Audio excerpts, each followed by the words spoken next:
What's going on, everybody? It's KB, and I love movies. I love Christmas movies. I love Uncle Marty movies, Martin Scorsese. Been watching a lot of that for this month of December. Welcome. Welcome, everyone who's been here before. Welcome. If it's your first time here, welcome. Tonight, we have a special guest because all the guests are special. We have Christian from Planet CHH, Christian Hannah Horror, and he unfortunately is having technical difficulties, so he will be joining us briefly. But in the meantime, just going to check in with everybody and also do a little promotion. So one of the things I definitely want to promote is a few weeks ago, I had Corey from Wilkie's Movies and Music, and in his intro video for his YouTube channel, he mentioned something about a book club, but for movies, and wanted to start talking about it and all that. And I kind of, gave him a little nudge, and I figured it'd be like sometime next year, or like in a month or two. But no, he's having his first guest. He's starting the movie club tomorrow. So please head over to Wilkie's Movies and Music, and he'll be joined by Zombie Girl Hang Out, and you can just hang out with them. Zombie Girl is her name, and check it out. See what the movie club is all about. I think that's pretty cool that he's getting started with that, and pretty quicker than either of us anticipated. So that should be fun. While we're waiting for Christian, let's just see who's joining us. Nice to see people popping in on a Wednesday night to join us. So we have Adrian James checking in early, saying hey to us, as well as Holland Oates. Hello to both you gentlemen. The Monkey, I'll come back to your intro. Thank you for adding that. We got the Rad one. We got Garrett from Born to Be Rad and the Rad Pack, and a bunch of other things that he got going on. Rad Dudes, 4 Radsmans, trying pizza and soda, whatever he wants to do. Man is busy. Thanks for joining us tonight. We got from Jersey, we got Jerry. What up? Thanks for joining us in. We got our guest from Monday night joining us in. We got Jeff saying good evening to all you cool people. Good evening to you, sir. Went back and watched the video again, and that was a really cool time having you on. Thank you again for joining the conversation. And thank you, everyone who was in the chat, just chiming in with questions and comments and Titanic talk and all that good stuff. Really appreciated it. We got Mike. What's up, Magic Hands? Thank you for joining us. We got Mr. Cool Kid himself. What's Johnny watching? He's been posting some new videos again on his YouTube channel, so definitely check that out when you can. We got Michael saying hi to everyone. We got Laren. Good evening, sir. Always happy to see you, my friend. We got my BFF Melissa saying good evening to all. I could smell the cookies 1,000 miles away, girlfriend. Keep doing what you're doing in the kitchen. People saying hi to each other. We got Foz in the house. What's up? I know. Let's go. We're waiting for the man to show up. So once he gets here, we will get it cracking, no doubt. Yeah, people saying hi. Yeah, the movie clubbers. I'm looking forward to it. I think it's going to be really cool. Hopefully some of you were able to catch his impromptu live stream. He just wanted to get a feel for it. Whether you used Emux or StreamYard, it could be a little daunting until you get a hang of it. So definitely a fun program to use, but you gotta get used to it. So nice to see him try that out. We got Killa in the house. What's up, girl? Saying hey to everybody. Thank you for joining us. We don't know what they do at Movie Club, so it'll be a good opportunity for you to go over to Wilkie's Movies and Music and check that out, and then you could get that answer yourself. It's his first episode, so looking forward to it. Let's see. People saying hi to each other. Always fun. Let's see.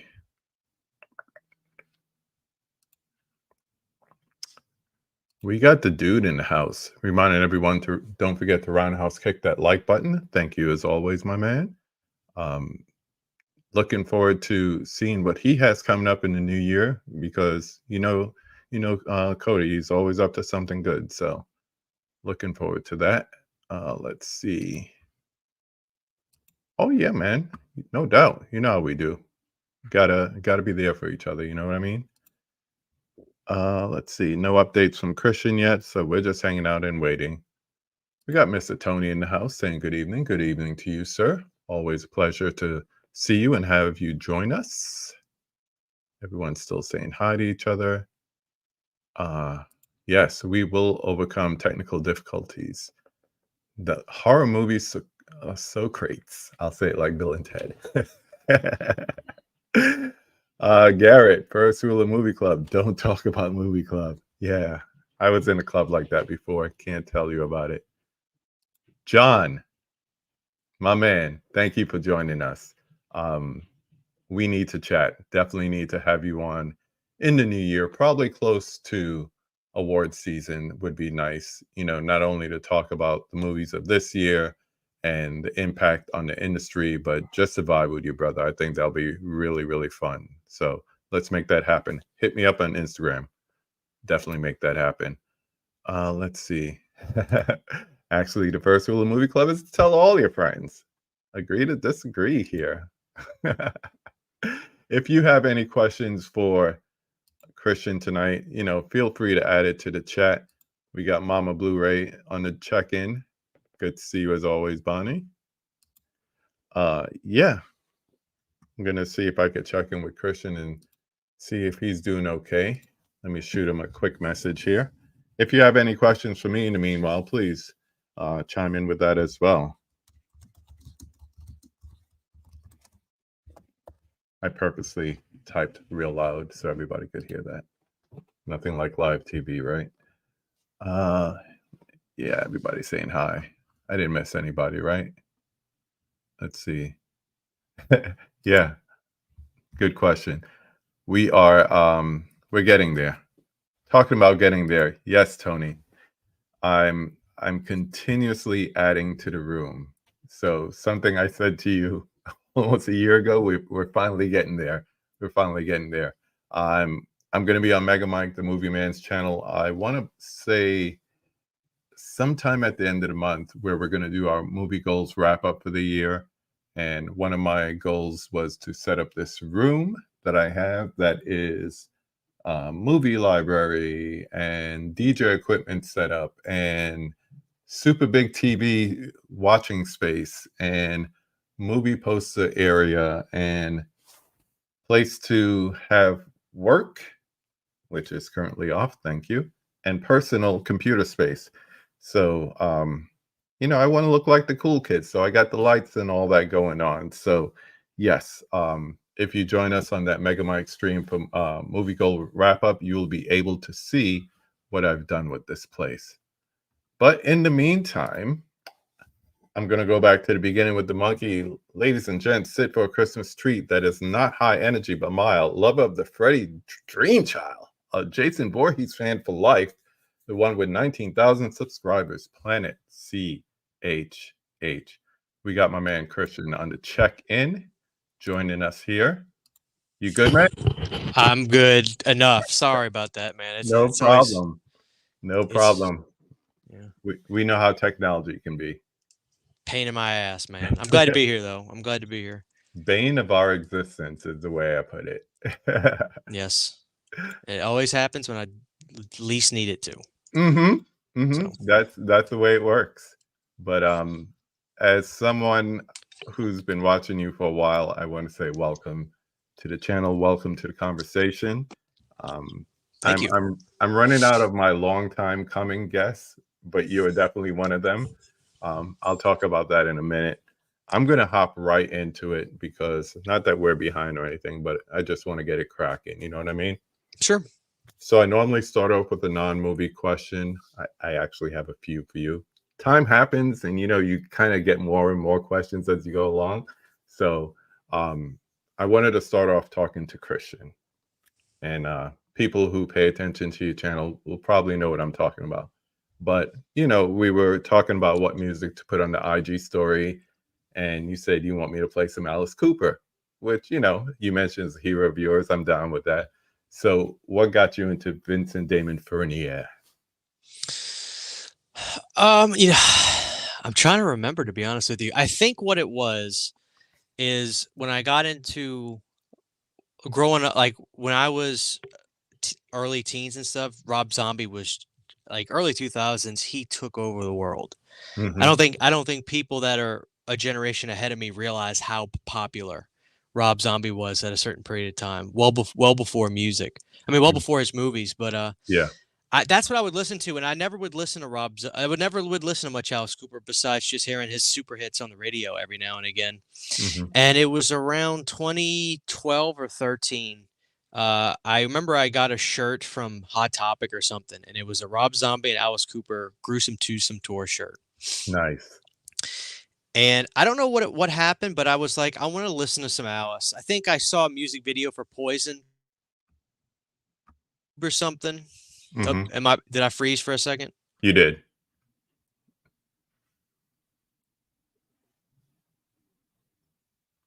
Still frozen. Am You're I back. back? Okay. Yep. All right. So I think I saw a music video for Poison or something, and I was like, you know what? I'm gonna start from the first record. I'm gonna listen to everything he has, and I've never fallen in love with a artist like Alice. He's got music from every era, the early '70s, the late '70s. He's got stuff from the like the new wave era, hair metal, Hmm. grunge, new metal. He's survived every era of rock and thrived in different eras of rock. And I love the person. I love that he doesn't curse live. He doesn't even really talk in his shows. Yeah. I think he's an awesome dude, and he's just that's my favorite band on the planet or this favorite act is Alice Cooper. I love his show. I've seen it a couple times. That's me, like in a different like a different world. Like I'm Alice Cooper. That'd be the exact kind of musician I would be. Exact kind of show. Exact kind of sound. Yeah. All of Yeah. it. That's awesome. So Um, I you are among friends. I'll put it that way. So with that in mind, I asked a couple of friends to join us tonight. So here's our first friend in common. What's up, dudes and dudettes? My name's Cody, and I'm just a dude who loves movies. And today I have a question for Christian. Christian, who would you like to see open up for Alice Cooper at the next Alice Cooper's Christmas Pudding? Now, he called me and he said, I want to know who Christian wants as my three openers. Now, Christian, this can be any artist, any act, as long as they're living or active, okay? I'd love to hear your answer. Now the funny thing is, I had my question for you about Cooper way before I reached out to Cody, and I was like, dude, this lines up perfectly with my first question for Christian. So we're gonna throw it in there. So I put it to you. who would I want to open for Alice for his Christmas pudding show? Yeah. Um, they have to be active. I'm gonna go with a band called Vision Video. Now, my wife showed me this group. Hmm. They're basically uh, a latter day version of the Cult. I don't listen to a lot of new bands. I'm an old soul. I hear you. But my wife was like Christian. Excuse me. They're like a former version. They're like a latter day version of the band The Cure, not the Cult. Excuse me. Okay. Me and my wife are diehard fans of The Cure, and they sound Same in like this house. Same in I this love house. it. And she was like, Christian, just listen. They record everything on tape. They have a real like kind of gothic kind of they sound like The Cure. You'd love them. And I was like, Hmm. City, you know, I don't listen to. And I fall in love with this band called Vision Video. People, if they're into bands like The Cure, like they'll fall in love with it. And Yeah. they're really good. It's a four piece. They kind of got like a kind of like a gothic sound, but it's like one guitar, one keyboard, bass, and a singer, and they're great. They truly sound like they're from the '80s. So I love them. That's who I would have open for Alice. Is a Nice. band called Vision Video. This is another household that loves The Cure. Zombie Daddy Films and my friend Melissa. She They love them. I guarantee you. Vision Video. They're nice. amazing. Their artwork is great. Their artwork, they kind of take a play off of some like Fulci movies for their Ooh, cover art. So I like that. definitely, but they don't sing about horror. Like I don't like Yeah, bands. Like there's a band called Ice Nine Kills, and people assume I'm a big fan. yeah. I don't like it. It's way too on the nose. Don't sing to me about Freddy. Don't sing to me about Jason. I don't like that. All the Tell Masholes like it, like Dave Duran and Steelbook Crew. They're all into Ice Nine Kills. I can't do it. I can't do it. Don't sing to me directly about movies. That's too. I don't like that. Tell me Yeah, stories. Tell me about. But I don't like direct. It's not my style. So have I'm not a big fan of them. yeah. I could see it. I could see it. I'm going to catch up on a couple of comments. Thank you, everyone. Keep bringing the comments. Keep bringing the questions. So of course Garrett's in here, and he checked out your apparel. Show it off. Show it off. Oh, this is like my nighttime tee. I wear it all the time. Yeah, I was coming down here, and it's always cold in this basement once the weather drops, and I'm like, I need something oversized to put over my hoodie. So There you go. I went with the G, the other G, not Garrett, but the Grinch. The real G. Yeah. Laren said he saw Cooper live a few years ago. Excellent show. I've always heard that he puts on a really killer show. The best. Yeah, seen Zombie and Cooper, great shows. Jeff is liking the music talk. Yeah, man, we're music lovers here. We love music, we love movies, and you know we're proud of that. Monkey has a question here about how many years have you loved Return to Sleepaway Camp? We're gonna get into the movies, but I have to throw that up because we need to make you smile here. You know what? The first time I saw it, so I'm one of the very few people that have an actual still operating video rental store 20 minutes from me. That's awesome. And they sell movies, like he gets distribution of movies like sell. And in the movie section where it's like buy it now section, he had a copy of Return to Sleepaway Camp on DVD, which has been out of print for a long time. And I've always heard how horrible it is. And it's a horrible movie, but it's hysterical. So that was probably 2018. So I'm going to say 2018 is how long I've loved Return to Sleepaway Camp. Nice. Isaac Hayes is in it, man. That's an automatic 3 stars. That's 3 stars automatic. Okay.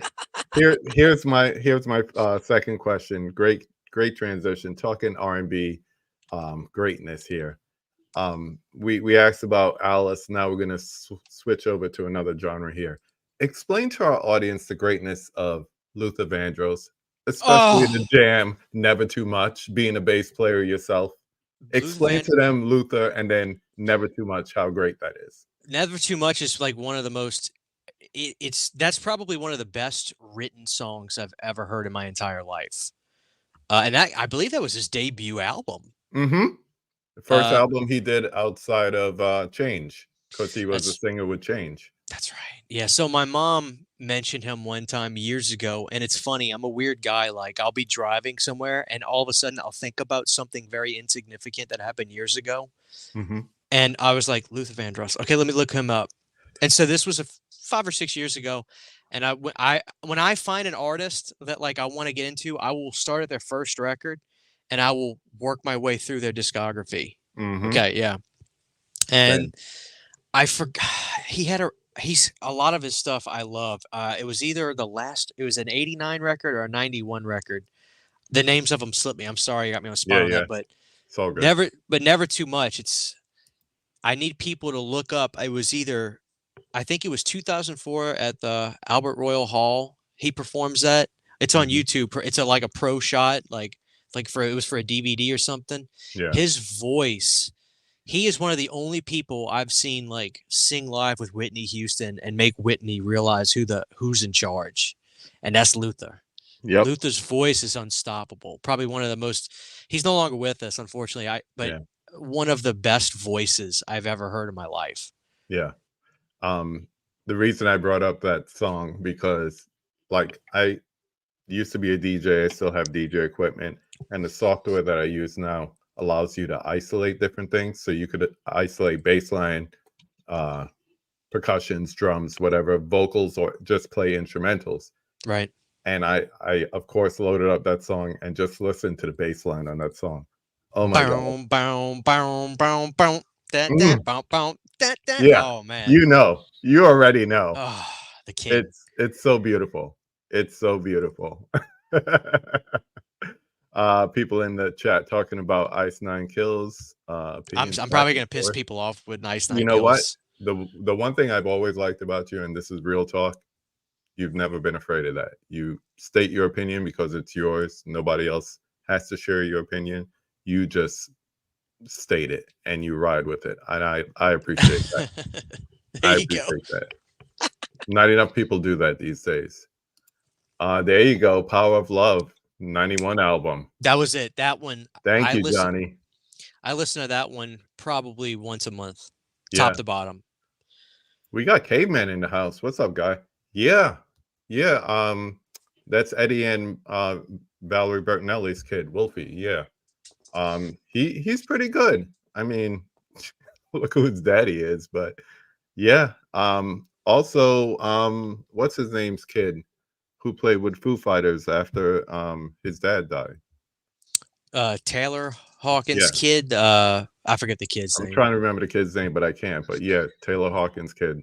That There was was the thing is though, there's already a band called Mammoth. They're not active anymore, mhm. but there was a band in the Shane. late '80s.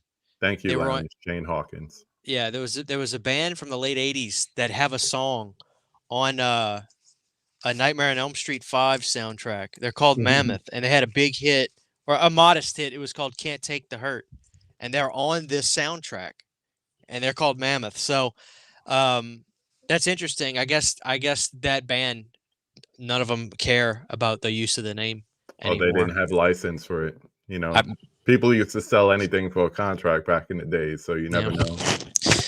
But yeah, We could go so many different ways. We could talk about the video game love. We were talking that on Monday with John Doe Juggalo, because he's into video games and their movie adaptations. Someone brought up Nintendo, Mario. Do you have a favorite Mario game? I'll tell you what my favorite Mario game is. Super Mario RPG and the Mhm. Legend of the Seven Stars on Super Nintendo. That game is incredible. Nice. Absolutely incredible. And that was the first game ever to be that was the first Mario game ever to be made by a third party company. That wasn't made by Nintendo. Trivia. But the All right. soundtrack to that game is amazing. Oh my god, so A good. lot of people miss out on that a lot of these games have like really great soundtracks, and it's only nowadays that you see like hip hop acts like sampling even from that. So you have like indies doing it, and then you have big guys like Kendrick doing it. But I want to transition to movie talk, but we're still going to talk about one of your hobbies here. So Sure, whatever. classic physical media format, late life Laserdisc. So the ones that came along at the end of the format life cycle, you being a collector of that is interesting. Does your collection also include like earlier ones, or it's just focused on that? No, I've got a ton of 70s, late 70s. Mm. I've got a lot of 80s media Mm-hmm. releases, and I have some late life. So I've got a lot of titles from from just the lifespan from the late 70s up until 99. 99 was the last year in America that Laserdisc, I think, ran, and then it lasted a little bit longer in Japan, like a year longer in Japan. But I've got a variety, a lot of 90s ones for sure. Yeah. A lot of 90s ones. I always say that if I was to get just one, it would be that Star Wars Definitive Collection. I think that was the last one besides the original DVDs that had the Han shoot first versions. But I think that was Right. like one of the clearest ones for sure. Yeah, I've got I don't have the box set, but I have the nice releases of each Mhm. where like they have like a color scheme. One of them's purple, one of them's blue, and one of them's like maroon, I think. You know what I'm talking about? Like for Yeah, I think I've I seen that. yeah, you've seen. I know you have, but I Yeah, have those. They came out in the mid '90s, and they were the last. It was the last few years before the gold box set that they yeah, did, where they changed everything. So yeah. Um, I want to talk more movies, but someone else wanted to join us and ask a random question. oh yeah, go ahead. Ayo, what's up, killers? It is your final girl, Mel, and I just want to say it is really nice to see our rad homie PCHH up in this conversation. What's up, KB? Good to see you, fam. And hello to everyone in the chat. I just wanted to pop in and ask a quick question. So we all know that PCHH is a big Alf fan. So my question is, Christian, if Alf called you and invited you over for dinner, you get there, you sit down, and he serves you up a big old plate of kitty cat. Would you eat it? Thank you so much, KB. Love y'all in the chat. Have a killer day. Peace. I love that girl. I love her so much. That's little sis. That's what I call her since I met her earlier this year. That's little sis. You know, to a fault, when I get into something, I make sure the entire world knows I'm watching it. I probably made like when I got into when I found Alf, I had heard of Alf, right? Mhm. So what happened was I went to Walmart one day. I think it was the day after October. I was going to get something, and they had the box set of Alf at Walmart, the Scream Factory, the Shout Factory box set. I was like, I'm gonna grab this, man. And I've been watching Alf every day, and I loved it. The answer to the question is, I would do anything to if Alf said, "Hey, man, Christian, we have to eat your grandma." I'd be like, "Alf, brother, let's do it." I'd do anything to hang out with Alf. Yeah. So Oh man. Thank you for the check-in, Mel. The Mel Fire Club. I like hell that. yeah. Christian, why haven't you watched Alf Christmas special from season 2? Why are you hating on Alf? You know, I got to get there. I'm trying to space stuff out because I get too like I'll binge everything. I had to take a Yeah. break from Walking. I started watching Walking Dead. Mm-hmm. And man, when I say I was plowing through episodes all day, like I got a treadmill in my house. So Mm-hmm. when I first got the box set for Walking Dead, I like to run outside. I don't like to run on the treadmill. That's only if it's raining or whatever. Mm-hmm. But I was trying to watch so much Walking Dead in a day that like I would get on the treadmill because it's in my living room and I would plow through more episodes of Walking Dead. And then so I burn myself out real quick. So like with Alf, I've taken a little bit of a break, but it's almost Christmas. I'm getting there. It's a I'm on perfect season. time. I'm in season 2. My favorite episode of Alf was when he got on the phone and he bought like $4,000 worth of Avon makeup. And then he set up a party at the house, and all these women came to the house, and the family's like, "What are you doing? You maxed out the credit cards." And then they all came and they bought all the makeup, and then Alf was the hero, you know. So I love that show.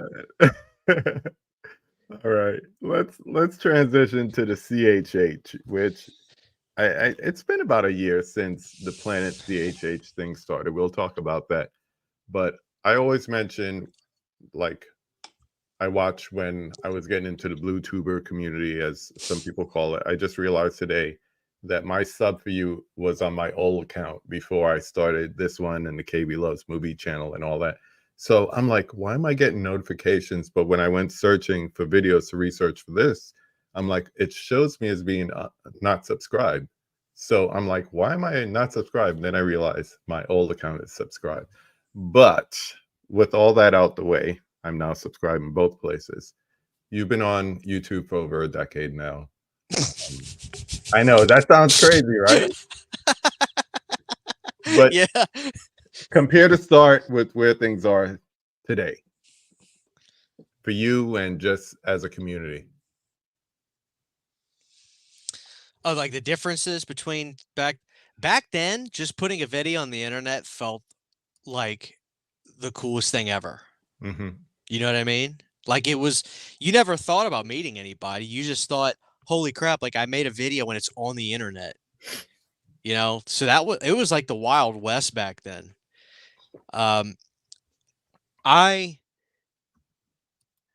It was one of those things. It's very different now. Back then, if you made a friend from YouTube, it was just out of pure luck. Like, I'm not saying it's cool now because nowadays it's literally how you make friends. But back then, it's just like I think it was so organic for me. Like the first friend I probably made or somebody that I talked to because of the YouTube was Pizzow. Like I saw him do a video showing his Friday the 13th DVDs, and like I just commented on it, and then I said to myself, you know, I'm into the same stuff. Why not? Why aren't I doing that? So that's how I Yeah. started doing it. And then it's weird. It's just slowly you keep making videos and you get views on videos, but you don't put faces to names. It's just a number. It's a number on the screen, X Mhm. views. Yeah. Like sometimes I'll look at one of my videos and I'll think to myself, did that many, like if I had like, I don't know, let's say I got 1,200 views on a video and I look at it and say, did 1,200 people really click on that? It doesn't compute. I know. You know, 100 people, 200 people, much less whatever. It still doesn't compute. Then you realize, and then every now and again, people will message me and say, hey, man, I saw your video on this. Thank you, blah, blah, blah, or whatever. And then I start talking to them. And it's like, you start becoming friends with people that way. And it's really cool. And it's the best thing I tripped into doing YouTube because, you know, as you get old, it's like I think I said this to Garrett or somebody. The best part about YouTube now is you can hang out with your friends and not leave your house. You Yeah. just do you do what we're doing. It's Yeah. like this is a hangout. But guess what? When we're done, I don't have to drive home. I'm here. Mhm. You know what I'm saying? I just So gotta turn off the lights. I love YouTube now because it's a lot of it is doing this kind of thing, Mhm. doing streams, meeting, talking to people, and it's really cool that just having a conversation like this is entertaining to people because I think that's everything nowadays is so overproduced in movies and overproduced on TV that to just see a normal conversation like this is probably the biggest breath of fresh air. Yeah, and it's You funny because sometimes I will pick watching a TV show that has a laugh track and would rather come and see, well, who's live right now? Or Yeah. like I said, I would get the notification that you posted something. I just got a notification of one of your shorts going up. So things like that happen, and I'd rather check that out or hang out in somebody's live chat than watch, Absolutely, yeah. You mentioned Garrett, so no time like the present. What's up, everybody? Garrett here from Born to Be Rad, and look at this. Two of the raddest people that I know on YouTube in the same damn place at the same damn time. Really cool to see Christian here on KB's show. Now, this question goes to Christian. Now, Christian, when people ask me a lot of times about starting a YouTube channel or things that I recommend, one of the things I recommend is I always kind of tell them, try to create a brand. I think that's really powerful to have a brand that's recognizable.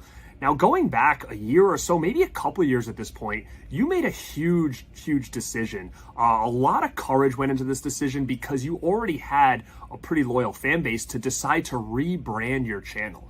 Now, we know why you did it because you wanted to kind of think outside just the horror box, which I personally think was like the best thing you could have done for your channel, because I feel like now you've got a logo, you've got a brand, and you're more than just Christian Hannah Horror. And man, I respect the hell out of you for doing that. And I really do think that this has helped your channel. And I think you're actually a bigger brand than you were before. So I just want to know, do you feel like you made the right decision? And do you agree with me when it comes to kind of creating a brand for yourself? And one more thing, Christian, why do I never hear you talk about Sinbad's Shazam? I mean, this was such a great movie in the 90s. I feel like Sinbad really had to work from the ground up to get this role, and it really kind of catapulted his career. Why don't you ever talk about this one?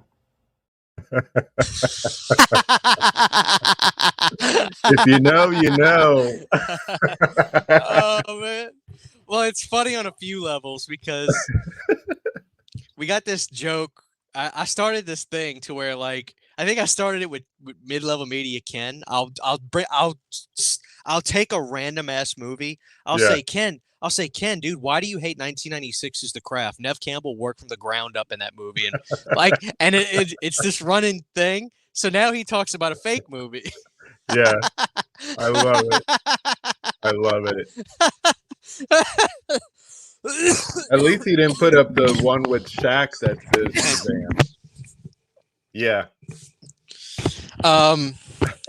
So the branding. question is branding.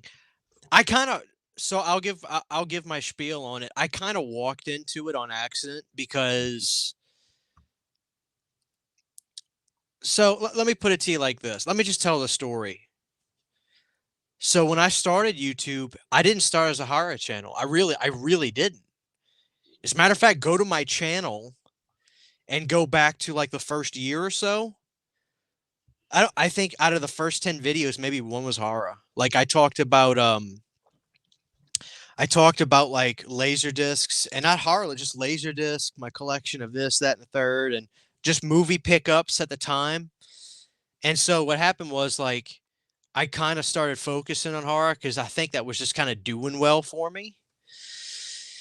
And after a few years, I put myself in a position to where I felt like I kind of had to just do that. And so I'll never forget this.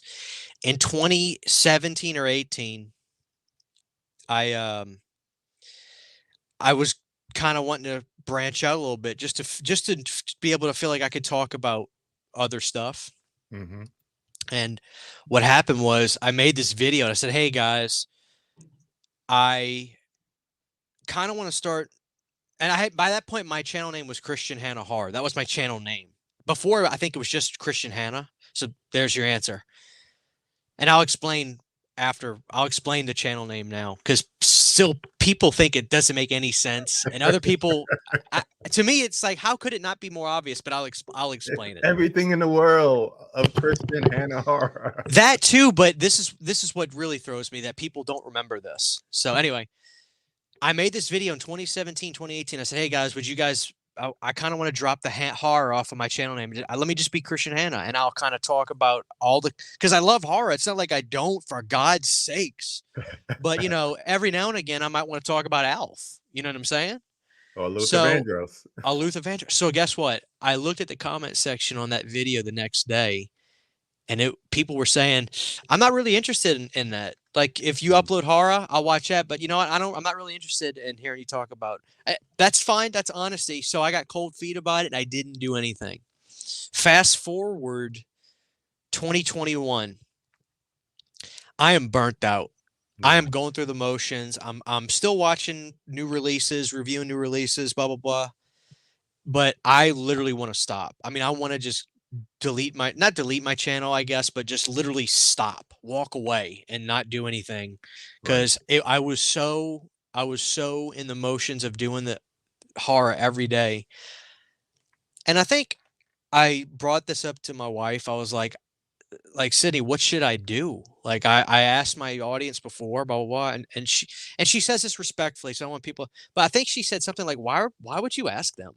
It's your channel. Mm. And Mm. she was like, Shout out to just, Sydney. she was like, just do it. Like, Yeah. who are you hurting if you talk about the 1994 Flintstones movie where John Goodman worked himself from the ground up to be a star in, and I was like, you know what? I'm just going to do it.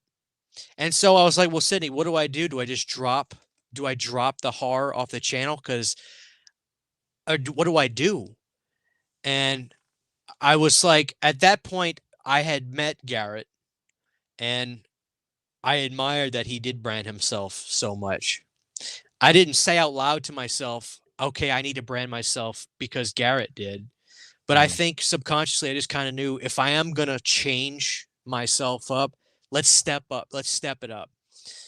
By this point, people call me CHH. More people call me that than actually saying Christian, which is fine. I like that. But I was like, what do I do? I'm a diehard Stallone fan, okay? And I remember I was deleting photos in my phone or something, and for some reason I had a photo in my phone of Stallone wearing his Planet Hollywood jacket. And I was like, Hence the Planet logo. Hollywood. I was like, I was telling Sydney, I was like, I'm a big Planet Hollywood fan. When I was a kid, we used to go to one in Cancun. I think there's only a couple left. A lot of them Yeah. shut down. But when I was a kid, we used to go to Planet Hollywood all the time. And I used to love going there to eat. And my dad would let me look at the Terminator jacket in the glass, and we would see Rocky's robe from Rocky 3, and I'd be in awe of it all. I'd see the hoverboard from Back to the Future.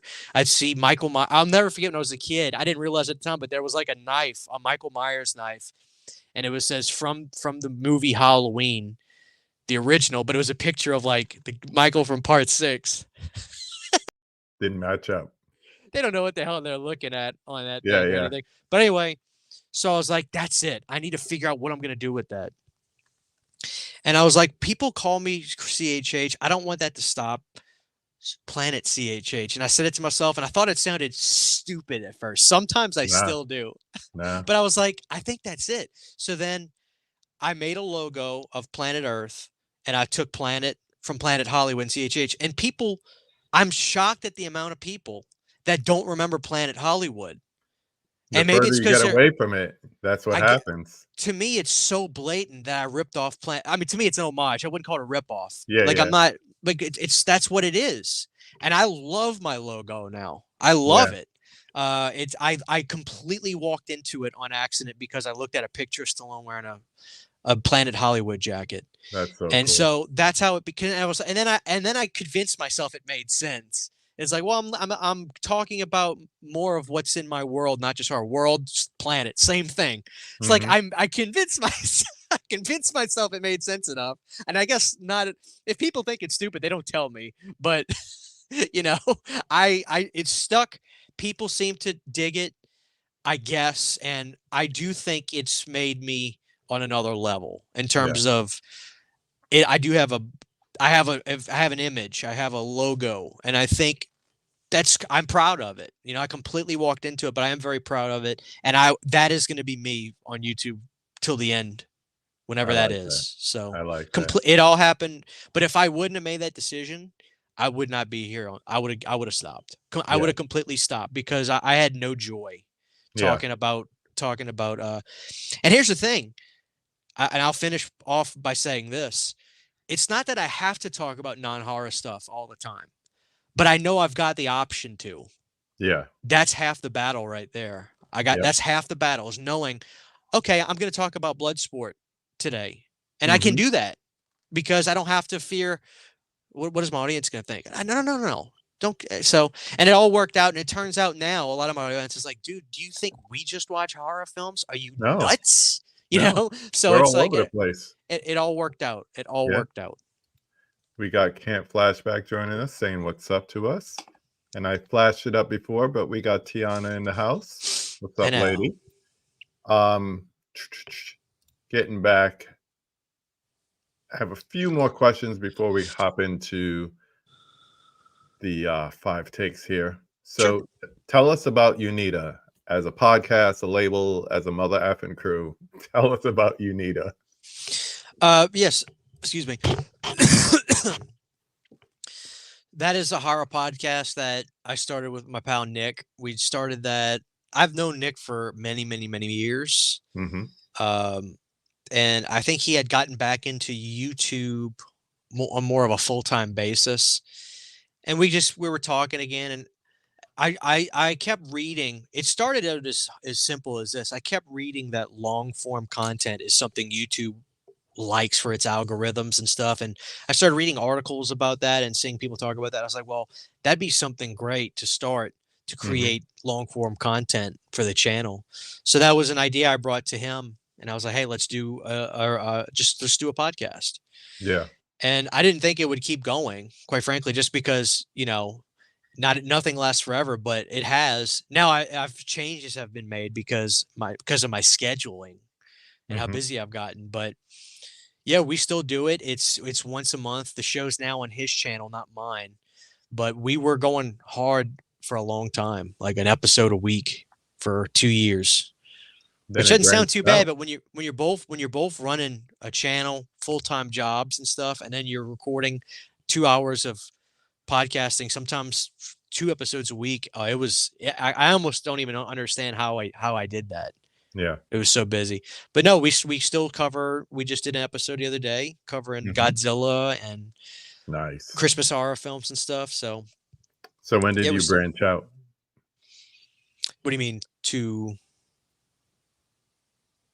Oh, of course. You need a candles. So my favorite horror movie, or my favorite movie, is Return of the Living Dead. Probably that's my favorite movie. But so I loved Unita, and that's why I came up with the name for the podcast of that. And then my wife had been toying with the idea of wanting to get into making wax melts. By the way, for everybody here, unitacandles.com, you can order right now. We've got awesome candles. We've got wax melts. We ship daily. If you order it, it'll ship the next day, guaranteed. But so when we talked about this, we had tried to do it a few years ago, and we were trying to work on making, mostly my wife, but she was trying to work on making stuff and create melts and stuff. And something happened. We just kind of stopped. And then again, we were in a position to where we were like, she wanted to do it again. I was like, okay, if we do it, let's do it. Let's go for it. And certain circumstances happened at the time. Cindy wasn't happy with her job. And then she quit. And then the next day, we launched our first sale for Unita Candles. And we've been very successful. And look at that. Look at all that great stuff. We got jigsaw candles. We got Christmas Vacation, ginger all the way, wax melts. We got Alf's wax melt. We got pumpkin pie wax melts. That was a smash hit. Yeah. We got Jack Frost. That's the Michael Keaton Jack Frost. Last Action wax melt. We got all kinds of great stuff, guys. I love it. When you buy more than one, the shipping's cheap. So definitely get a few things that all ship together, of course. But yeah, we started that, and it's been great. I've got some people that they order everything when we put it out. They order everything, but it's the best. I mean, we put a lot of work into our stuff, and you can't buy anything at the store that's going to have the lasting effect of our wax melts. Our stuff, one of those little cubes, it'll last you 5 or 6 meltdowns before the scents finally starts working out. So I got mine going right here, man, and it's great. It's safe. You don't have to worry. If you leave a wax melt on, it's literally just a light bulb. It's not a candle. It's not a flame. You don't have to worry about freaking out about, oh my God, I left the candle on in the house. Now we sell candles, obviously use safe, but I dare say nothing rivals what we make at a store. You can't get what we make at a store, and we put awesome branding on it and stuff like that. So I stand by our product. What is this about? How long have you known Brandon the Butterman? Brandon Tabata Vision. Have you ever seen my show Planet Dirty or heard of it? Is it on your channel? Yeah, it's a live show that I do on my channel. Yeah. So Brandon is a guy I found on YouTube. I forgot how I found him. Oh, I remember how I found him. He was remastering. He has some remaster. Brandon, he's a professional filmographer. He went to school for film and stuff like that. So he's good at software editing. He's good at filming, editing, that sort of thing. And he was doing some remasters of horror movies, songs, and he remastered Darkest Side of the Night from Jason Takes Manhattan. And it sounds really great. Yeah. He just basically, I think he took the track and then he remixed it, remastered it. And it sounds really full. It sounds great. And I remember I went to his channel after that, and I was kind of just looking at some of his videos, and I liked his videos. Yeah, I remember I bugged him to remaster that song too. And so I liked his video style, and I never do this. I'm not a lone wolf kind of guy. Like, I obviously have friends on here, but I don't typically go out of my way to try to talk to different YouTubers just because I figured everybody's busy doing everything. But for some reason I was like, I'm going to reach out to this guy and see if he'll come on my channel because I just want to talk to him. I'm fascinated by this guy because his channel he's doing stuff literally nobody's doing. He's remastering songs and stuff like that. And so we hit it off. And so I started just doing live shows, and he was hopping on them. And then Brandon will say his sense of humor is really weird. sometimes I can't get Brandon to laugh, and sometimes I'm not trying to make him laugh, and he'll burst out laughing. He's got a really bizarre sense of humor, and he'll say funny stuff. Like one time, this is where the Butterman nickname comes in. One time we were doing a show, and I gave him a nickname. I called him Dirty Money Brandon, and for some reason the audience ran with it. So everybody started calling him Dirty Money, like he's in the mafia or something, right? Yeah, yeah. And then one day we're doing a show, hanging out, and he says, "Oh, dude, when I go to the movie theater, I put hot butter on my Milk Duds." And I was like, Oh, "What?" God. And then the audience were all like, "What are you talking about?" So then his nickname turned The into Dirty Butterman. to the Butterman. So he's a wacky guy, but he's a sweetheart. He's a good guy, and then because he's called Dirty Money, and Yeah. my channel is called Planet CHH. Somebody came up with Planet Dirty. I don't remember who. So that's the name of the show. Gotcha. We do. And we got a Gotcha. show Saturday. We got to go to show Saturday we're doing. And we come up with the funny thing is I come up with like bizarre names for the shows. Like Yeah. this Saturday show is the Alice Cooper's Gremlin Laced Eggnog and Christmas Tree Cake Armageddon. That's the name of the show. Can you say that again, please? The Alice Cooper's Gremlin Laced Eggnog and Xmas Tree Cake Armageddon. And I'll tell this to Brandon, and and this is the funny thing. You would think you say that to somebody and they go, "What?" And Brandon goes, "Okay, no problem." And then Yeah. a day later, he sends me a thumbnail. And that's a beautiful thumbnail. His thumbnails, anybody will tell you his thumbnails are the best in the business. I saw that and I was like, oh no, I need to capture that and just be able to throw it up whenever we bring the whole channel up and what you have coming up. So that led me to talking about what's coming up. So there you go.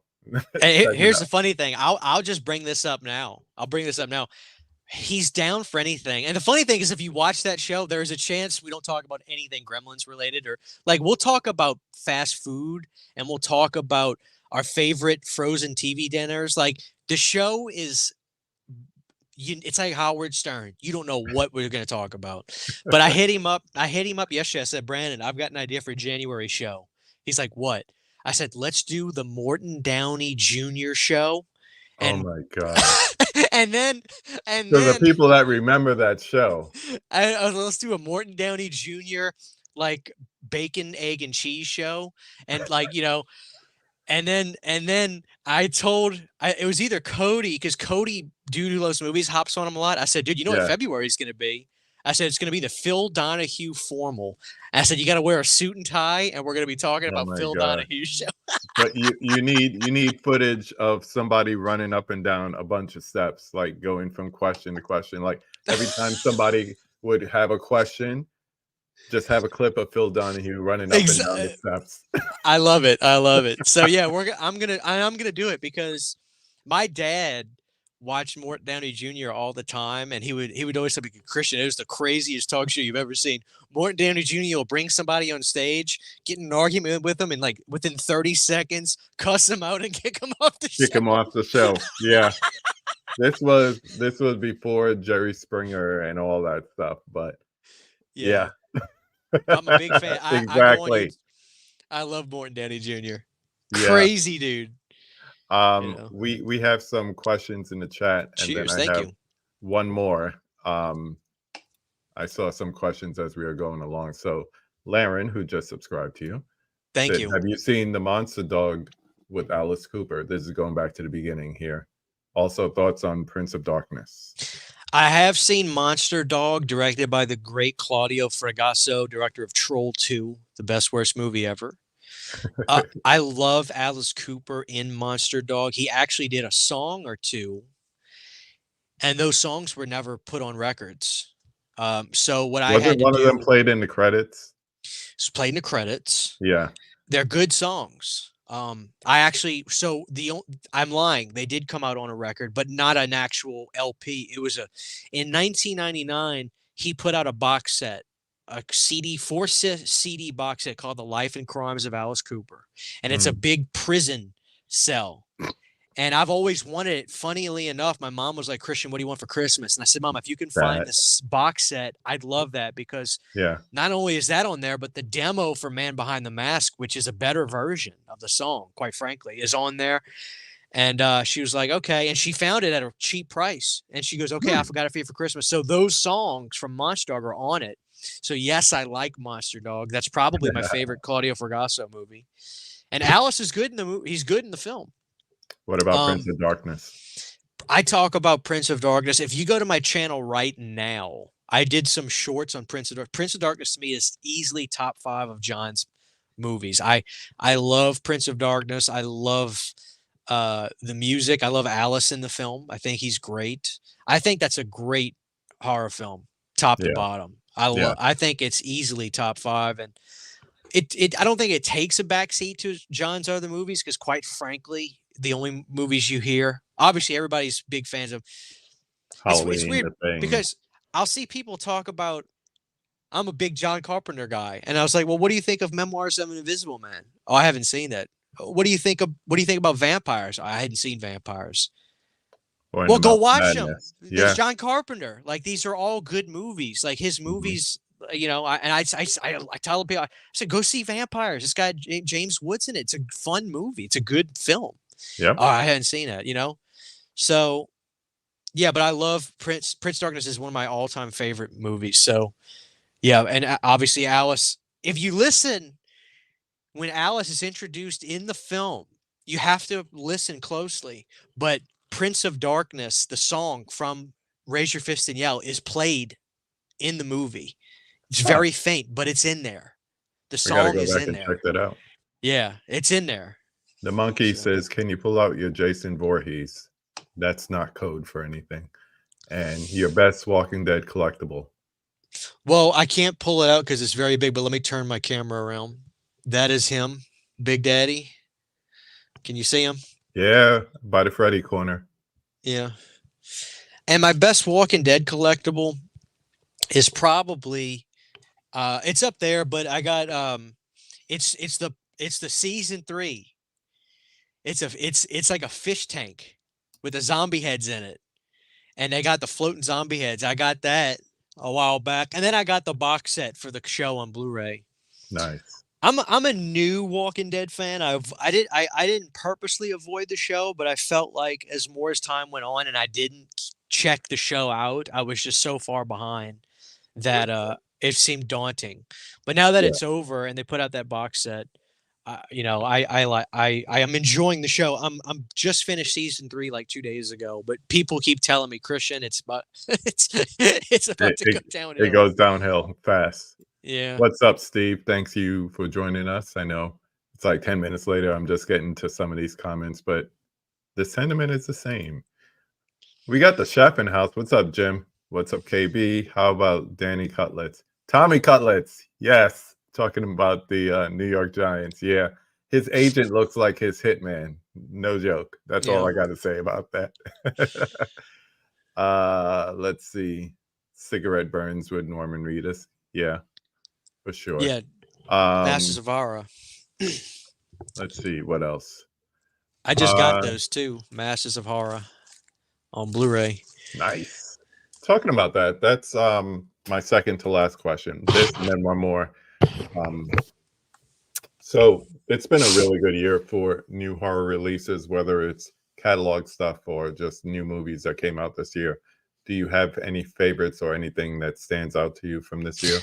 There's a clear favorite. The favorite for me is Arrow Video's Empire of Screams Charlie Band box set that they put out. You know what I'm talking about? With it had Dungeon Master, it had Cellar Dweller, Arena. I'm a big Charlie Band fan. So I love his movies, his Empire era. And it's funny because as soon as you said Cellar Dweller, I knew exactly what you were talking about. I read his memoir, Confessions of a Puppet Master. And it's a good book, but he's crazy. Charlie, I love Charlie. He just got married, by the way, the other day. Congrats, Charlie. But I became a big fan of Charles Band in his movies because of Puppet Master. I grew up with Puppet Master, and so I started looking at everything he did, and he's kind of a pioneer for all the crazy stuff he did. But those Empire films, they're so fun. All those movies are so fun because even though they were a lot of them were rushed and they weren't made with a lot of money, Charlie is such a fan of movies that he always had good people in place like Ted Nicolau and Stuart Gordon. He had the eye for good for he had the eye for talent. And that's why a lot of those movies have that lasting effect. A lot of people tell me now when they ask me about Charles Band's films and stuff, and I'll tell them, go check out this, and this. It's interesting now. People will come back to me and they'll say, Christian, I watched 2 Stuart Gordon movies. I saw Reanimator and I saw Dolls. I say, which one did you like more? Thinking they're going to say Reanimator. Reanimator. A lot of people are coming back to me now and they're saying, I like Dolls. They Yeah. like that movie Dolls. Yeah. So, It and happened. Dolls was in that box set. They put Dolls in there, and Yeah. like again, people saw that for the first time, and they're like, that's my favorite. That's my favorite movie in that box set is Dolls. That's a You know? great thing about these catalog releases that are getting like this grand treatment is it's turning on new generations and people that might be new to the genre to these movies that we might know from, you know, VHS days and whatnot. And sometimes I know personally a lot of these things, I used to work in a video store, so I haven't seen them since VHS days and bootleg days and whatnot. Yeah. You know, like your video nasties and stuff like that, because sometimes it was as hard to get them here in the States as it was in the UK. So it's great to see them getting some nice treatment in a modern day setting. Yeah. All right, one more, and then we'll go to the 5 takes. Sure. Tell the people what the VHS dungeon is and whatever happened to it. How did you hear about the VHS dungeon? I told you, long time watcher, man, long time watcher. It's on me, this one, guys. I feel bad. I think people were excited for it. So when I bought my house, I have a nice little shed in the yard, and they ran electricity to it and everything. And I, in my feeble mind, assumed, oh, I can put all kinds of electronics down here and stuff. But it's horribly insulated. It's not insulated well. And so I started moving stuff in there, and then I think I think one day I went in there during the summer, and I had a little AC unit in there, but it couldn't keep up, and the whole thing on the inside was just sweating, and it smelled funky in there, and Not good for VHS tapes. I quickly realized, I was like, I can't do it. So I had to compromise with my wife. I have a room over here that's kind of like my video game room, and I said, City, can you help me reorganize? And let me put my VHS tapes and stuff in there. I got an old CRT TV in there where I can watch VHS and play like Duck Hunt on, if I want to play Duck, because you can't play Duck Hunt on a plat. It doesn't catch that No. You know what I'm talking about? It doesn't catch it. The refresh rate is too high. Yeah. So the video's up online. I did a video. It lives on In infamy. Video CHH. You can see the video, and I like pretended to answer the phone like I was working at a video. You know, you can see the video on there, but that is the date of birth and the date of death was very close. Yeah. Yeah. It's all good, man. It was a great idea. Yeah, and I still have dreams. Like, there are some days where I'll come in here and I'll say to myself, I'm getting rid of all the electronics in here, and if I can ever get shelves from a video store, like the middle shelves, I just want to turn this into a video store. I just want to come in. I want to come in here and just pick sit. something off the shelf. And I don't even need to watch a movie. I'll just come in here and just sit quiet. Walk the aisle. You know, just enjoy it. Just like, you know, because let's be honest, that's what we're all trying to do. I think there's 5 or 10% of inside of us. Like, I see your movies behind you. You can see mine. We all kind of want to recreate that a little bit. Yeah. You want it to be Friday night. You're about to go to Pizza Hut and pick up your pizza, but first you got to stop and pick up 2 movies for the night. And I mean, there are times when I come in here, like when I'm work, because I have a shift schedule. So tonight I got to film some videos. and I don't know what I'm gonna film. Like today, I did a video simply talking about Sleepaway Camp 2 and 3 and why they've been out of print for so long. And Yeah. it's kind of podcast style. I just kind of talk and stuff. I'll come in here and I'll look at the shelf I do it too. and I'll think. I said, "Oh, there's Sleepaway Camp 2 and 3. So, they've been out of print for a while. Why don't I talk about that? Why don't I talk about Bruce Springsteen's sisters in those? She don't want to talk about the damn films. Let's just let me do a video about that." So I try to get creative and come up Yeah. with different ideas for videos because you never know what's going to stick and what people are going to, I love your movie knowledge. I love your movie knowledge because it's one thing to be a fan of the movies and memorize lines, but when you get the background and the trivia that goes along with it, I'm into dope. and I'm into that, I'm into that. So like when that goes back to when I find a song I like Luther Vandross, I got to hear every song. Mm-hmm. I got to hear all of it. Yep. You know. I hear you. All right. And I'm doing this because my hands are cold in this basement. Somebody get me a space heater for Christmas. There you go. Are you ready for the 5 takes? Let's go, dude. All right. Number 1. Name the film that made you fall in love with the movies. Yeah, I've been thinking about that all day. Yeah. I think the actual answer is probably Rocky because I have a memory of my mom talking to me about Rocky when I was little, and she would talk to me about the movie, and she would have me so excited to see it. And I was probably 7 or 8 at that time, and that was the first time I watched a movie that really made me think about my life, not just the movie, but like my actual life.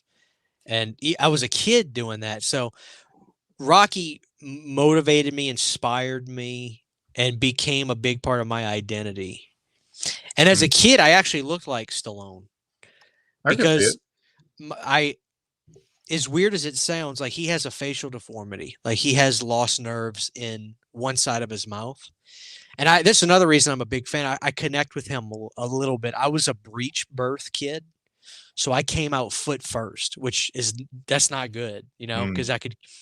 And so because of that, I have some nerves that are kind of dead over here. So one of my eyes doesn't open as wide as the other one. If you look at pictures of me smiling, you can clearly see the eye that has some dead nerves. So one of my eyes and my eyebrows doesn't go up as high as the other one. So I always connected with Stallone in that sense. But Rocky changed my life for sure. And I'm a diehard Stallone fan, always will be.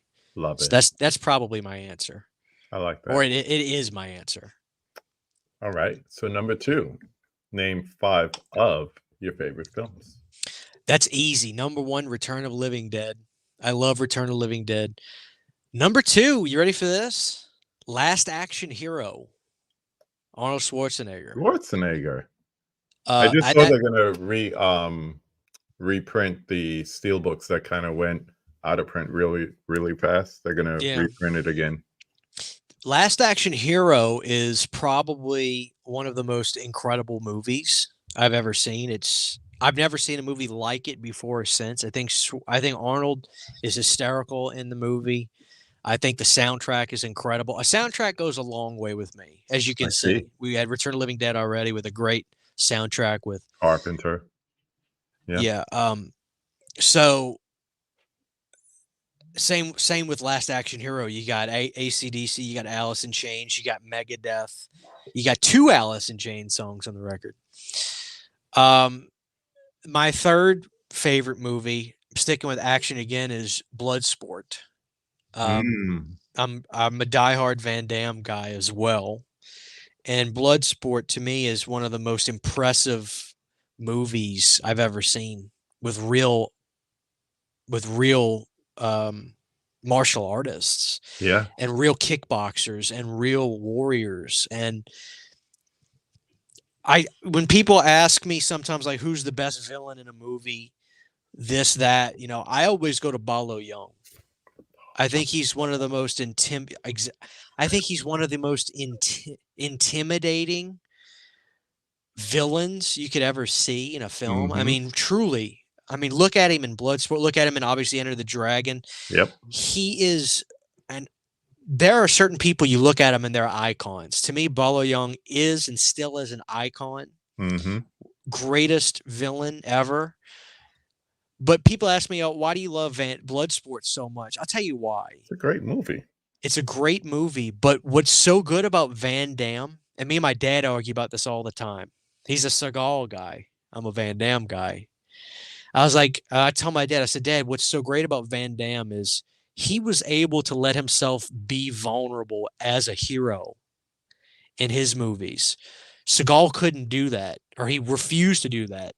Van Damme, if you look in Bloodsport, there are moments where he doubts himself. Mm-hmm. He doesn't know if he can win. Like, and that ultimately makes his characters so good in a lot of his movies, like Lionheart. Lionheart's a great action film. Yep. But I'm sorry, I'm very long-winded tonight. But Bloodsport, number 3. Best Jean-Claude Van Damme cameo, Breakin'. Look it up. Breakin'? Yeah, he was in Breakin'. Is he really? Yeah. Son of a bitch. He's one of the people watching them on Venice Beach breakdance in the Holy crowd, crap. and he's like doing his little Brussels moves in the crowd. But yeah, if you got like the Blu-ray or DVD, check it out sometime. 4th. I'm gonna say for number 4, probably one of my favorite horror films of all time is Nightmares on Elm Street 2, Freddy's Revenge. Ah, yeah. And Look, this, there you go. Garrett knows. He's dancing in the back. That's right. yeah, I gotta look that up. Yeah. No, people are But chiming in with their favorite Jean-Claude. Time Cop is great. fantastic, so Yeah, good. those dance moves. Ferris Yeah. Bueller's girlfriend has a sex scene with Van Damme in Time Cop. She And then she disappeared off the face of the earth. Yeah, but she stepped up big time from what's his face, Matthew Broderick. Broderick. I gotta say though, my number 4, I'm gonna throw it to Freddy's Revenge because I'm not a lifelong horror fanatic. I'm just not. I mean, I grew up seeing horror films, but I wasn't entrenched in it. It wasn't my DNA as a kid. And the quick story, I've told it before, I'll tell again. Senior year of high school, my brother took me to Spirit Halloween. And for some reason, when I was there, I was just enamored by everything I saw, right? And I was like, you know what? I know who Freddy is. I know who Jason is, but I don't think I've really seen the movies. I've never actually sat down and just watched the movies before. I've seen clips as a kid and stuff. Yeah. And so my mom worked next to a Blockbuster. So that night, I said, Mom, do me a favor if you don't mind. When you leave work, can you pull in Blockbuster and grab a Nightmare on Elm Street? She goes, that's fine. You want to watch this for Halloween or something? I was just like, yeah. She comes home and she says, they had rented part 1. It's not there. So I got you part 2. Is that okay? I'm like, I don't care. Whatever. Yeah. So that was the first Elm Street I really watched, and it scared the shit out of me. Yeah. I mean, really freaked me out, especially the part of the movie. I'll never forget it because I had a bed that was against, like, here's the corner of the wall. I had a bed that was like pushed into the corner. So I was laying down watching the other side of the room on the TV. The scene where Jesse freaks out, he goes to Grady's bedroom. Yeah. And Freddy, you see his face pop out of his chest. I remember literally sitting up in my bed. It's like 1 a.m. I got school the next day, but I'm watching the movie. I'm sitting up in my bed watching this. I'm like, holy shit. And it just got to me, that movie. And I still think it's clearly the scariest Elm Street film. It's the only one where it's the only one. You? How old was I? I guess I was 17. Yeah, that's what I figured. And I'm kind of a scaredy cat, to be honest with you, because some people could say, well, you figure you're not going to be scared by horror movies. But that scene got to me because I had never, because if you hadn't watched a lot of 80s horror, I mean, I know I saw The Fly, the Cronenberg Fly as a kid. But when you never dove into that type of movies before and then you watch Freddy's Revenge, holy shit, man. I mean, it just freaked me out. I was 15 when it came out. So yeah. And I remember because I didn't see the first one in theaters. I saw it at my friend's house watching making Michael Jackson's Thriller on VHS. And he's like, you got to go home or you want to watch something else? I got this Nightmare movie. I was like, yeah, let's watch it. and that was my introduction to Freddy. So when the second one was coming out, it was like opening night, midnight show. That's when that was a popular thing to do as teenagers, go to the midnight show of a horror movie on a Friday night. Oh yeah. And this because you're a Fred head. The budget in one compared to two is like peanuts to dollars. So it's like they had more of a budget to show Freddy in the second one, whereas the first one was kind of like the nuance of Freddy and the thought of Freddy. Yeah. So by having that extra time and extra money and the makeup and the whole pool party scene and all that, yeah, I could see that being the scariest, because then by the time you get to 3, which some people consider the best, Yeah. he's now an icon, and then he becomes a caricature of himself. So it's never Yeah. really scary after that. And don't get me wrong, I love Funny Freddy all day Oh, long. yeah. But that is not Freddy in part 2. That is the devil. Yeah. Remember that Incarnate. scene when he pops out of when he pops out of What's up, Mark? I know that guy, Tell Michelle. When he pops out of Jesse and he stands up in the frame. Yeah. And he puts on the hat.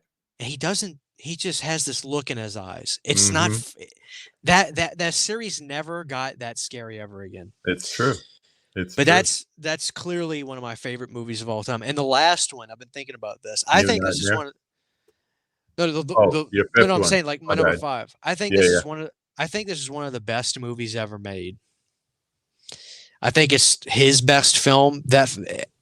It's incredible. To me, that movie is First Blood. Really? Stallone. Oh yeah. Over Rocky. I think that's his best film he ever made. I mean, it covers a topic that at the time no one was talking about, which is essentially PTSD. PTSD, the treatment of our soldiers, yeah, who had to do a rough job, and they got the blame for it. And then came back and was mistreated on American soil. Yeah, by the people they swore to protect. I think that film is a testament to how dedicated Stallone is, because he talked about what you see as the final product is probably half of what was filmed. And he had all this dialogue, and he talked about trying to buy the movie back when they saw the first cut, so they could destroy the negative. That's how much they hated it. Wow. Because he said Rambo talked a lot in the film. Yeah. And they cut all of it. But I think it's one of the most harrowing action dramas I've ever seen. And I've never seen a film like it before or since. Yeah. As much I love the sequels. I love Rambo 3, 4, Last Blood I thought was good, but First Blood is one of the best to ever do it, I think. Because a great action film has drama. You know what I mean? And I think First Blood is the best example of that I've ever seen. Best example of that I've ever seen. I think once we got to Rambo First Blood Part 2, the focus was on being an action movie and him being an action star. And if you watch both his docu-series and Schwarzenegger's docu-series, both of them on Netflix, ironically, you see the competition that they had with each other in the box office, who could have the bigger muscles, who had the bigger guns, who had the better kills in their movies, things like that. So it really wasn't a focus on the story like the first one was. It was competing to get bigger numbers at the box office. Absolutely, yes. Before we continue, Laren has a question. Fantastic choices. He says he wants your thoughts on Point Break, probably because it just came out on 4K. I like the film a lot. My favorite Patrick Swayze movie is the one where he works at the bars. He kicks people's ass at the bars. What's that movie? Roadhouse. Yeah. But Point Break, I like a lot. I'm a Keanu fan. Funnily enough, I have a rejuvenation with Keanu. I'm starting to like him more because my Keanu Reeves is a baseball coach to the inner city kids in hardball. Like that's the kind of, you know what I'm saying? That's my Keanu. Like I was never into the Matrix. Yeah. I was never into his action stuff. Bill and Ted. Like I like the Kiss song. God Gave Rock and Roll to You from Yeah. the second one, but I'm not real. Those films are fine. Mm-hmm. You know, I never grew up with Bill and Ted. To me, like, I've seen them. They're not films I'm going to watch very often. Then I Mm-hmm. saw Speed, and that I movie kicked love my Speed. ass. I love You know what I Speed. mean? And so I saw John Wick. My wife forced me to watch John Wick because I get in a lot of trouble for saying this, but I hate action films today. And some of the best examples of why is those Nolan Batman films. I hate them. I'm going to tell you why I hate them. Nothing to do with Nolan, nothing to do with Christian Bale, nothing to do with not Jared Leto, nothing to do with rest in peace, he passed away. The guy who played Joker in those movies. Yeah. His name's slipping me, but Heath Ledger. Heath Ledger. Nothing to Mhm. do with any of those guys. It's the way they edit fight scenes. They make zero sense. The cuts are literally, there's probably 6 cuts within a 2-second time frame. The editing is so piss poor, you cannot understand what's happening. And as a viewer of action films who grew up watching the greats, Mm-hmm. who went out of their way and choreographed a fight and made you believe the fight, that is completely not there in those movies. Now, I hate to pick on those Batman films, but those are the biggest movies I could think of that do exactly what I hate. So my wife is like, "You're going to watch John Wick." I said, "Fine, I'll watch John Wick." John Wick is classic 80s action. Because it's choreographed. It's It's real badass guys whipping their each other's asses, fighting, working stuff out, making you believe the fight. And I loved 3 more than 2 because in 3 they got some real martial artists in there, and Keanu had to step his game up Yeah. to compete with these guys. And In the glass room. fantastic. Yeah. So I've What's up, my Del? point is, like I said, I'm very long-winded because I don't. This is all new for me to be able to talk about this kind of stuff now because of the changes I made. You're But- always welcome, brother. But I'm a big fan of Keanu Reeves now, and I became Mhm. a fan of Point Break a few years ago when I finally decided, well, let me see this movie because I Yeah. hadn't seen it before. But it's a great movie, and I need to review that movie because I got the 4K. I put that off for a couple of days, but I need to do that tonight. Don't take this personal. This is just Johnny. Ghostbusters is not one of Christian's favorites, so he went to sit in the dark and cry. It is. I mean, you could definitely put that in my top 5. You could interchange some of my top 5 for sure. It's a running joke here. Don't take him seriously. Does he love? No, but I don't know loves if he. Ghostbusters. Well, I don't know if he knows me that well because in my other room I have a shrine. I have a Ghostbusters shrine. I've got all kinds of stuff for You need to Ghostbusters. do a new room tour. I do need to. Been a It's while. always kind of. But yeah, I've done a tour of that room and you can see the shrine. I've got Mhm. Slimer figures. I've got base old cards. I've got all kinds of toys. Kenner, Yeah. real Ghostbusters toys. So I'm a big Ghostbusters fan. You could put that in my top 5. You could interchange a movie from my list and put Ghostbusters easily. Somebody tell Johnny. Okay. Oh, he heard it. There you go. Let's get back to the 5 takes. Number 3. Name a popular or classic movie that everybody loves. I think you kind of just answered this, but you don't particularly like. Yeah, Sure. yeah, the definitely those Batman films. Mhm. I don't like those that much. But again, it's nothing against the actors. They're all fine. It's just Yeah. it's the way. And it's funny because I really like that movie that director just. I'm not a big fan of him. Christopher Nolan, I believe, is the director's name. Yeah. I'm not a big. Oppenheimer. I like that. I liked Oppenheimer, but I love Oppenheimer. before that, I wasn't a big fan. I didn't Yeah. really care for that movie he did where you kind of dream up stuff and you do it. Inception. I didn't get it. I mean, I Yeah. get it. I get the movie. Don't get me wrong, but I didn't think it was all that. It just wasn't for me. But Oppenheimer really liked. I'm trying to think because I don't want to cop out and just say that again. I'm sure there's stuff that. Oh, I got it. I got it. I don't like. I like one movie from this director. Okay, Roman Polanski. I don't like Rosemary's Baby. I don't like. I think it's boring. I really do. He has one movie I like that's really good. It's called The Pianist from 2002. Good movie. But other than that, I think he's boring. And I'm not. It's not because I don't like him because of the charges he had. Mhm. Okay, that's besides the point. I just don't. I think that some of those movies he made are really boring. Just boring movies. I think they're pompous, some of them. Fair enough. But I'm going to go back to something you were talking about, action movies, fight choreography, 70s, 80s compared to now. And while you were saying it, I was thinking, yeah, that's why I started going towards like foreign movies for the equivalent of that, because they took what we were looking at in the 70s and 80s here in the States, and then they incorporated it into the 90s, 2000s, and beyond. So Brother Dell popped in the chat, and he asked, have you seen the Raid franchise? No, I have not. Dude, I you have gotta not see seen the the. Raid.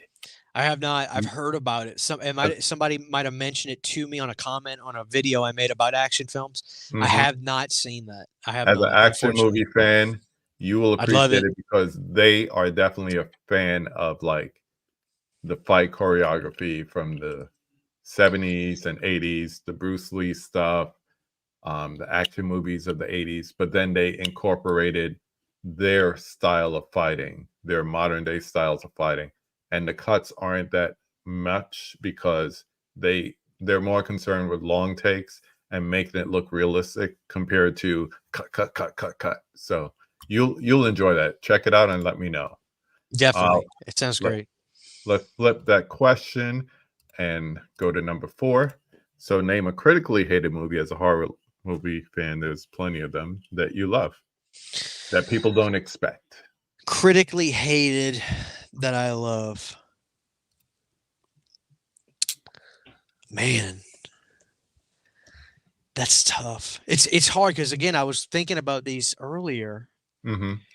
and the interesting thing is a lot of stuff that was critically hated back then, the tides kind of shift on them. Or even if they're critically hated, if it's horror, there's a fan base for everything. Yep. I don't care what it is. There's a Yep. fan base for everything. I'm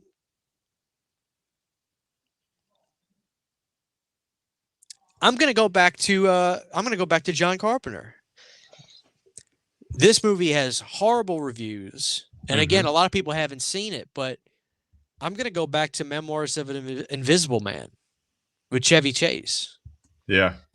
I think that's a really good movie, and if people checked it out and got to see the effects work that they did in that film, they'd be impressed. And they do stuff in that film that you never got to see done before when taking the position of somebody being an invisible character. Mm-hmm. There's a scene in that movie, and the effects are incredibly cool. By the way, Scream Factory, for those wondering, Scream Factory has the Blu-ray available. It's not really a horror film, but the cast is great. It's got Sam Neill as the villain. It's got Chevy Chase in the lead. Daryl Hannah's his love interest. But there's a scene where he goes invisible and he eats something. And you see his food, you see the food go down his esophagus, and it's gross looking. And he gets sick looking in the mirror when he sees it, and he's like, oh, and he throws his food back up. They do some really, and then you see an invisible guy and chewing bubble gum. Mm-hmm. That is a great movie. It got panned because Chevy was trying to be a leading guy. Yeah. He had his quirks and he had his personality in the film, but Chevy was trying to be a serious actor. I think he had the ability, but the audience did not accept him as that. And the funny thing is, he had already done Fletch, so we've seen him do a good lead outside of like National Lampoon and all that. Of course, Fletch is probably one of the top 10 comedies of the 80s. Yeah, you know, that comes along like what, 7 years later, and I think it was more that it was a departure for Carpenter than it was for Chevy Chase that people were kind of put off by. But you're right, 26% on Rotten Tomatoes, but that's a good call. I think Garrett agrees with you here. Yeah, it's great, super underrated. It's a really good movie, and Sam Neill had a great time. Clearly, if you look at the movie, you could tell not only did he have a great time being the villain in the movie, but clearly John liked him because guess what he did next year? Mouth of Madness. And guess who was in the Mouth of Madness? Sam Neill. So there you go. John made that connection through memoirs. Yep. So it's a good movie, and there's a lot of actors you'll recognize in it that were popular during that time. Laren wants to know, do you have a favorite Western? Not really. I haven't watched a whole lot of Westerns. My answer would probably, unfortunately, piss off Laren. But my favorite Western is Back to the Future 3. You love that movie, man. You think that is like the perfect ending to a franchise, which is, I'll admit, it's not easy to do. And they did a good job of it. You know what it is? I think as I got older, in my mind, I realized the movies aren't about Marty. They're about Doc. It's about Doc's story. That's my opinion. I like that perspective. You know what I mean? Especially in 3, because he's the one that thinks he has all the answers. Marty's a kid. Yeah. But Doc thinks he has all the answers, and then he goes back on what he says, and he's like, you can't mess with the future. You can't mess with the future. Then he realizes maybe stuff happens for a reason. Maybe me creating time travel and having this kid in my life, he saved my life. He warned me about this. That's why he says, what the hell? He taped it back up. And then in part 3, he realizes I had to go through all this to find my wife, the person I want to be with. And he's, to me, that's the beauty. As a kid, I would have said Back to the Future 2 is better than 3. Yeah. As I got older, I started to say to myself, I like 3 more. Because 3 hits me deeper as I get older. 2 is just dark. I love 2, you know. I don't want to lose this comment here. This was about what we were talking about before. Verisimilitude 86 says, I love Carpenter, but I can't, I never get why In the Mouth of Madness has a fan base. I think you said it before. Everything has a fan base. Everything has a fan base, whether you like it or not. Yeah. It's almost to a fault that everything has a fan base, quite frankly, because now everything is underrated. I talk about this a lot, and I'm no better than anybody, but like I hate the word, and sometimes I use it, but I try to be very conscious because I don't want to use it too often. But everything is underrated to people. Everything. And I know people mean well, but like some of my viewers who know I'm a big Elm Street fan, they'll come up to me and they'll tell me, you know, I was rewatching the movies, dude, like, you know, Dream Master is so underrated. Like, it's so good. And I don't say anything back, but I say to myself, there's no way a Nightmare on Elm Street film could be underrated. Everybody has seen these movies. Everybody has an opinion on a Nightmare on Elm Street 4. Everybody has an opinion on it. Now, if you like the movie and if you like the movie and it has a bad reception, that doesn't mean it's underrated. That means you just like a movie that everybody has a bad opinion on. That doesn't mean it's underrated. To me, an underrated film is a movie like Manhunter. Yeah. You know what I'm saying? Yeah. Because guess what? The real Hannibal. Exactly. That movie is buried. That movie's buried because of Red Dragon. Because that was super mainstream. And it's terrible in comparison. I agree. So when I think of an underrated movie, I want to talk about a movie that isn't that there is no rating, underrated, because it's not talked about. Not enough people have seen it. So that's where I agree. That's where I'm getting from. That's like my pet peeve. I don't get mad. I don't correct people when they talk to me about it. But I think underrated is a term used now for people to just say, I really like this movie, but none of my friends like it. Yeah. I think that's how they use it. So you know what I mean? I'm going to take Laren's comment and correct myself because like as recently as yesterday, I went to watch The Aviator, which I'm watching Martin Scorsese movies all month and holiday themed movies as well. Hell yeah. But I think because people think of, I don't know, Goodfellas, Casino. Yeah. Now Mean Street because it's new and fresh in, you know, collectors' heads. But when they think of a Scorsese movie, The Aviator doesn't come to mind. I have a 3-movie package: Departed, Goodfellas, and Aviator. And if people had to rank them in order of popularity, Aviator would be last. And I said, I'm going to watch Cate Blanchett's performance because it's underrated. It's not underrated. You are correct, Laren. It is overlooked. It is overlooked. I want to thank everyone who's in the chat. We got a KISS member in the house. What's Paul up, Paul? Stanley. I want to thank everyone who chimed in with the questions and the comments, kept the chat going. Everyone who's watching on the replay, thank you once again. As always, we encourage people to tell a friend, like, subscribe, all that craziness, all the stuff that makes us come back and do another episode, which we'll do anyway because we love talking to each other. But before we land this plane, thank you, Jeff. Thank you, Killa. I have one more question for our guest tonight, and that is number 5. Who, you've been through it now, who would you like to see me have a conversation with on this channel? Brandon. Definitely my Brandon Tabata. The Butterman.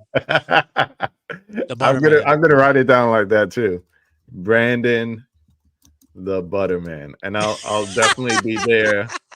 I'll be there on Saturday, so I'll check in and say, yo, your boy just nominated you to come and have a conversation with me. Even if it's just 5 takes, I would love to just take him through the 5 takes. If you don't turkey, just put him on the spot. Don't prep. Listen, don't prep him. Just put him on the spot. You have no idea. I do that for everybody. That way, I don't get the ums and the ahs and. But that Brandon's not an and ah guy. He'll have an answer. Okay. Okay. I think that'll be fun. I think that'll be really fun. Just like, yeah, I could do that. Just like I guarantee it. That'll be fun. If you have him on, it will be standing room only for my friends. I guarantee you. It will be standing room only. The Butterman. There you go. Dirty for sure. Oh man. I want to thank you, man. This, like I said, I'm running out of long time coming guests, but I'm glad to have you come on. I've been a follower for a while, a fan for longer. Yeah, keep doing what you do, man. Bump the rest. Just do what you want. You have so many passions. You're so knowledgeable about so many things, and I personally love when you share with us. So keep putting out content, keep putting out podcasts. I didn't even realize that you switched it over to Nick's channel, so I definitely need to go and sub and turn on notifications, so when you guys post something new, I could check it out. Absolutely. Yeah. And for everyone who's still in the chat, still watching, this is how you find our guests here tonight. Pretty much everywhere, but definitely check out the YouTube channel. A lot of content to go back and catch up on. A lot of diversity on different topics, different movies. Of course, horror is the mainstream, but he is not a monolith. So definitely check out all that he has there. We're gonna do this again, brother. Absolutely, dude. Sure. I apologize about the issues, but I'm not even listening to your apology because it's not a thing. So okay. I want to thank you for coming on. Thank you everyone for checking this out. Have a good night, and as I always say, go watch a movie. Have a good night, everybody.